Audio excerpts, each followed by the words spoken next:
Ukraine जंग में भारतीय भी मारे गए, वीडियो वायरल, मोदी की आजमाइश शुरू। यूक्रेन से भारतीयों की छितरोल की वीडियो सामने आ गई। लद्दाख में भारतीय फौज के बाद यूक्रेन में भी भारतीय अवाम के साथ किए गए सलूक ने पूरी दुनिया में उनकी असलियत खोल कर रख दी। भारतीय हुकूमत ने अपने ही शहरियों को जंग में मरने के लिए छोड़ दिया। क्या यूक्रेन की फिजाई हदूद मुकम्मल तौर पर रूस के कंट्रोल में आने के बाद भारतीय तैयारा यूक्रेन आ सकेगा?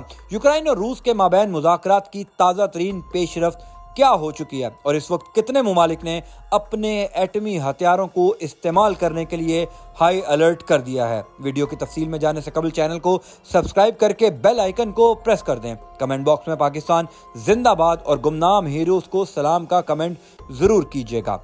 दोस्तों, यूक्रेन पर रूसी फौज के हमले के बाद भारतीय तालिब इल्म वहां बेयारो मददगार हो चुके हैं। यूं मालूम होता है कि शायद भारत ने रूस के साथ इजहार यकजहती में अपने इन तालिब इल्मों को भी बलि का बकरा बनाने का इरादा कर रखा है, ताकि किसी भी सूरत यूक्रेन भी भारतीय फौजी तैयारा लैंड करके रूस के तहफ़्फ़ुज़ात को ठेस ना दी जाए। वैसे तो रूस और यूक्रेन दोनों ममालिक के साथ भारत के ताल्लुकात अहम हैं, लेकिन इस जंग में भारतीय वज़ीर आज़म नरेंद्र मोदी ने जैसा यू टर्न लिया है, उसने पूरे भारत समेत इत्तेहादियों की भी आंखें खोल दी हैं। दोस्तों, एक बैनुल अक़वामी निजी टीवी के मुताबिक इस जंग के दौरान जहां यूक्रेन में मौजूद भारतीय सिफारत खाना सोशल मीडिया पैगामात के जरिए तालिब इल्मों को सब्र के पैगामात देता नजर आ रहा है, वहीं गुज़िश्ता रोज कैफ में फंसे तालिब इल्मों को इनखला के लिए रेलवे स्टेशन पहुंचने का हुक्म दिया गया है, जहां तालिब इल्मों के यूक्रेन से इनखला के लिए खुसूसी ट्रेनें मौजूद थीं। बरतानवी खबर रसां इदारे की एक रिपोर्ट में भारतीय तालिब इल्मों ने इनखला के वक्त यूक्रेनी फोर्सेस की जानिब से की जाने वाली बदसलूकी और तशद्दुद का इंकशाफ किया है। रिपोर्ट के मुताबिक मुतअद्दिद तालिब इल्मों का कहना है कि उन्हें पोलैंड की सरहद पर यूक्रेनी गार्ड्स की जानिब से न सिर्फ हरासा किया गया, बल्कि सलाखों से उन पर तशद्दुद भी किया गया और बाल खींच कर उन्हें सरहद उबूर करने से रोका गया। दूसरी जानिब भारतीय ओपोजिशन जमात कांग्रेस के रहनुमा राहुल गांधी ने अपने ट्विटर अकाउंट पर यूक्रेन की एक वीडियो शेयर की, जिसमें फौजियों को लोगों को घसीटते और मारते पीटते देखा जा सकता है। राहुल गांधी ने ट्वीट में तालिब इल्मों पर होने वाले तशद्दुद पर अफसोस का इजहार किया और भारतीय हुकूमत से जल्द अपने शहरियों के यूक्रेन से इनखला का भी मुतालबा किया। दूसरी जानिब भारतीय सहाफ़ी ने भी एक वीडियो शेयर की, जिसमें यूक्रेन के रोमानिया बॉर्डर पर 100 तुलबा को सख्त सर्दी और बर्फबारी में बेयारो मददगार रात गुजारते देखा जा सकता है। दोस्तों, यूक्रेन के ज्यादातर यहूदी मकबूजा फ़लस्तीन की जानिब मुहाजिरत करने को तैयार नहीं हुए।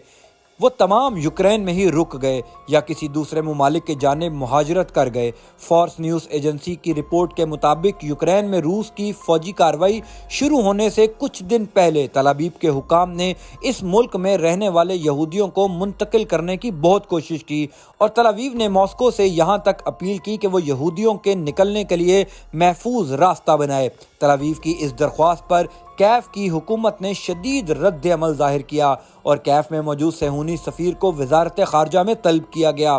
सेहूनी हुकूमत में मुहाजिरीन को तरगीब दिलाने के उमूर के वजीर ने अपने बयान में कहा कि यूक्रेन के यहूदियों के लिए हमारा पैगाम पूरी तरह से वाज़ेह और आश्कार है। इसराइल हमेशा से उनका घर था और उनके लिए हमारे दरवाजे हमेशा से खुले हुए हैं, चाहे नॉर्मल वक्त हो या बहरानी सूरत हाल।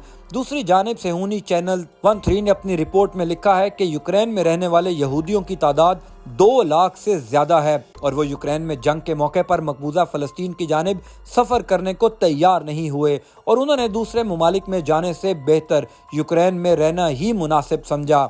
एक और वेबसाइट ने अपने मुकाले में इस बारे में लिखा कि यूक्रेन के यहूदियों का ये मौक़िफ़ सेहूनिज़्म के मंसूबे पर कारी ज़र्ब है और ये इस नुक्ते पर ताकीद है कि बहुत से इसराइलियों की नज़र में इसराइल सरजमीन मौऊद नहीं है। दोस्तों, पाकिस्तान ने यूक्रेन बहरान पर तबादला ख्याल के लिए तलब किए गए अक़वाम मुत्तहिदा की जनरल असम्बली के इजलास में शिरकत न करने का फैसला किया है। सिफारती ज़राए ने बताया कि पाकिस्तान ने इस मसले पर किसी की साइड ना लेने का फैसला किया है। इस्लामाबाद एक पुरअमन और मुज़ाकराती तस्फ़िये की हमायत करता है। इस हंगामी इजलास से 100 से ज़ायद ममालिक के नुमाइंदों ने खिताब किया। इजलास में फैसला किया जाएगा कि क्या अमरीका की पेश करदा करारदाद की हमायत की जाए, जिसमें रूस से फौरी तौर पर यूक्रेन से फ़ौजें वापस बुलाने का मुतालबा किया गया है। اقوام متحدہ میں یوکرین کے مندوب سرگئی نے عالمی ادارے کو خبردار کیا کہ اگر یوکرین نہیں بچا تو اقوام متحدہ بھی نہیں بچے گا۔ پولینڈ کے سفیر نے اجلاس میں بتایا کہ پولینڈ میں پناہ لینے والوں میں پاکستانی شہری اور طلباء بھی شامل ہیں جنہیں پولش حکومت پناہ فراہم کر رہی ہے۔ خیال رہے کہ قرارداد برائے امن کے لیے اتحاد کے نام سے معروف شک کے تحت 1950 سے اب تک اقوام متحدہ کی جنرل اسمبلی کے 10 ہنگامی اجلاس ہوئے ہیں۔ یہ قرارداد جنرل اسمبلی کو اس وقت اہم معلومات پر غور کا اختیار دیتی ہے جب 5 مستقل اراکین میں اختلاف کے سبب سلامتی کونسل کام نہ کر سکے۔ جنرل اسمبلی کے مباحثے کو عالمی ادارے کا دوسرا بہترین آپشن سمجھا جاتا ہے کیونکہ اس کی قراردادیں سلامتی کونسل کی طرح پابند نہیں ہوتی۔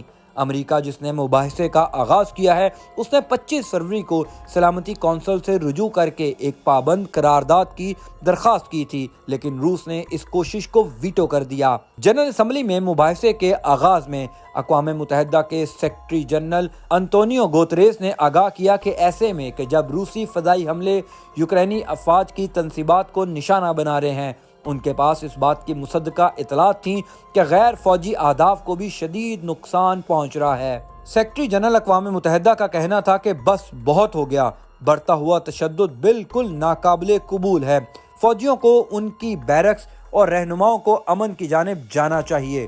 انہوں نے یوکرین کی تسلیم شدہ سرحد کے اندر اس کی ریاستی سلامتی، خود مختاری اور آزادی کا احترام کرنے کی ضرورت پر زور دیا۔ جنرل اسمبلی کے صدر عبداللہ شاہد نے اجلاس کو آگاہ کیا کہ جیسے ہم یہاں اجلاس کر رہے ہیں، دونوں اطراف کے مذاکرات بیلاروس میں بات چیت کرتے ہیں تاکہ گزشتہ ہفتے شروع ہونے والا بحران ختم ہو۔ حالانکہ بھارت اور چین نے 25 فروری کو سلامتی کونسل میں ووٹ دینے سے گریز کیا تھا، لیکن انہوں نے پیر کے اجلاس میں شرکت کی ہے۔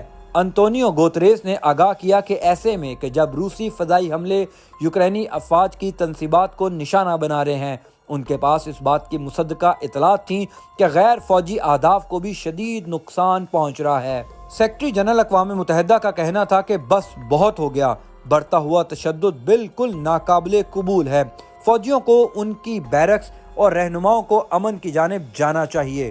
انہوں نے یوکرین کی تسلیم شدہ سرحد کے اندر اس کی ریاستی سلامتی، خود مختاری اور آزادی کا احترام کرنے کی ضرورت پر زور دیا۔